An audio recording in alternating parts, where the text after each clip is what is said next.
വെള്ളിത്തിരയിൽ മിന്നിത്തിളങ്ങുന്ന താരങ്ങളെ കണ്ടാൽ പോലീസ് ഉദ്യോഗസ്ഥർ എന്തു ചെയ്യും? ആ കാഴ്ച കാണാം. എറണാകുളം സെന്റ് റിസാസ് കോളേജിൽ ഹൈബി ഈഡൻ MLA നടത്തിയ അവാർഡ് ചടങ്ങ് തന്നെ ഇക്കാര്യങ്ങൾ കാണിച്ചു തരും. സീൻ 1. എറണാകുളം സെന്റ് തെരേസാസ് കോളേജ്. 10ാം ക്ലാസ്സിലും +2വിലും ഉന്നത വിജയം നേടിയ കുട്ടികളെ ആദരിക്കാനുള്ള ചടങ്ങ്. വിദ്യാർത്ഥികളും രക്ഷിതാക്കളുമായി 1500ഓളം ആളുകൾ. ആരവങ്ങൾക്കിടയിലൂടെ നിവിൻ പോളി കടന്നു വരുന്നു. സീൻ 2. നിവിൻ പോളിയുടെ അടുത്തെത്താൻ വിദ്യാർത്ഥികൾ വെമ്പൽ കൊള്ളുന്നു. എന്നാൽ അവരുടെ ആഗ്രഹങ്ങളെ അസ്ഥാനത്താക്കി ഒരു പോലീസ് ഉദ്യോഗസ്ഥ കടന്നു വരുന്നു.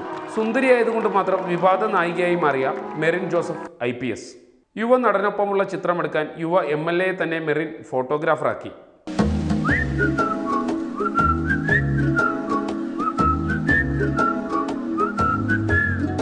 സീൻ 3.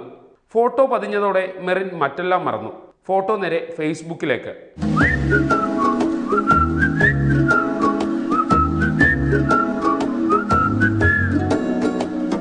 சின்ன சின்ன பாவை கொஞ்சி கொஞ்சி பேசி துள்ளி செல்லும் என் அழகே சின்ன சின்ன பாவை கொஞ்சி கொஞ்சி பேசி துள்ளி செல்லும் என் அழகே. സീൻ 4. MLA ഫോട്ടോഗ്രാഫറാക്കിയ മെറിനെ തേടിയെത്തിയത് ഉന്നത ഉദ്യോഗസ്ഥന്റെ ശകാര വാക്കുകളായിരുന്നു. കോമഡിയിൽ തുടങ്ങിയ മെറിൻ ഒടുവിൽ ട്രാജഡിയായി. ക്യാമറമാൻ അഭിലാഷ് കേസിനോടൊപ്പം സഹിനാഞ്ജലി, റിപ്പോർട്ടർ, കൊച്ചി.